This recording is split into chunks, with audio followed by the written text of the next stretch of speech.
Hi, this is Henry, and this is the first in a series of videos about special relativity. This is definitely not an academic course, but it's going to be a more in-depth and developed exploration of a single topic than a typical standalone minute physics video. I've been greatly inspired and heckled to do this by my friend Grant Sanderson of 3 Blue 1 Brown, who's set the standard for this kind of thing with his excellent series on calculus and linear algebra. So, special relativity.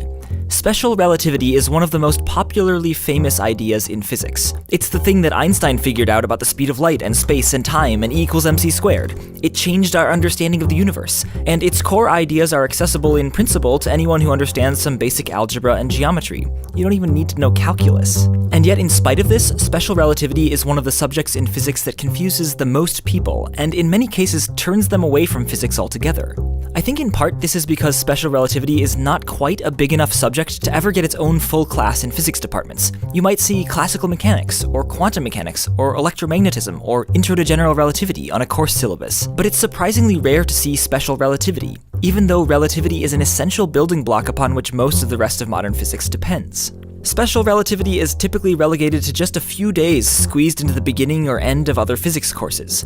However, the more important reason special relativity confuses so many people is that it's almost always introduced confusingly with lots of complicated algebraic equations with delta x's and delta x primes and square roots which sometimes you divide by and sometimes you multiply by, and all the while you're scrambling to figure out where in all this symbological mess is there hiding a supposedly mind-blowing insight about the fundamental nature of space and time.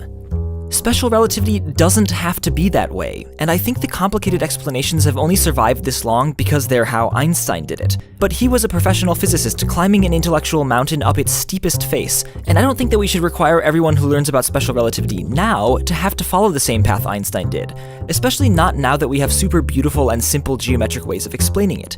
Essentially, we figured out afterwards that there's a much easier way to climb the mountain than what Einstein did, a way that you could probably even figure out on your own, given the right prompting. And it's that fundamentally beautiful, simple, geometric way to understand space and time that I want you to leave with after watching this series of videos. If all goes well, hopefully you'll gain some intuition for what special relativity really is, why it works, why it's right, and why all those paradoxes you've probably heard about aren't paradoxical at all. They're just easy confusions to stumble into when you're attacking things with an army of square roots. This is going to require some mental effort from your end. There's a very real mathematical sense in which learning special relativity is kind of like living your entire life thinking the Earth is flat, and then learning that the Earth is actually round. A round Earth isn't actually that complicated of a thing to picture. I mean, it's just a ball, but trying to get used to that idea, to really take it in and figure out how your day-to-day experiences on this flat-seeming surface of the Earth, how they fit into this new round Earth idea, that would certainly take some mental effort. It is, though, a totally different kind of mental effort from plugging lots of numbers into complicated square root formulas, and ultimately much more worthwhile. I mean, you probably have a pretty good intuition about round Earth concepts like what happens if you just keep walking east, and what's the shape of the Earth's shadow on the moon, without having to do complicated calculations in spherical polar coordinates. In fact, we're going to take this analogy to the extreme. Just like a globe is a really useful, hands-on, visual way to explore what it means for the Earth to be round, because a globe comes with roundness built in, I've designed and had built a hands-on space-time globe that has special relativity built in. It's not quite as simple as a globe, because special relativity is a little weirder than roundness, but the thing I like about this machined aluminum space-time globe is that it's a physical manifestation of the intuition that I hope you develop for special relativity. We're going to use it to gain a hands-on understanding of the twins paradox, length contraction and time dilation, why nothing can go faster than light, and much more. I hope to see you in the next video.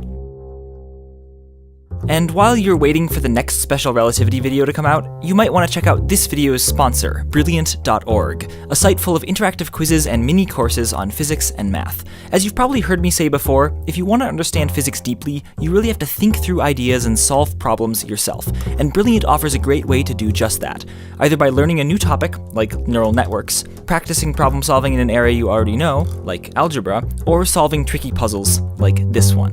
If you decide to sign up for premium access to all of their courses and quizzes, you can get 20% off by going to brilliant.org/minutephysics. Again, that's brilliant.org/minutephysics, which lets Brilliant know you came from here.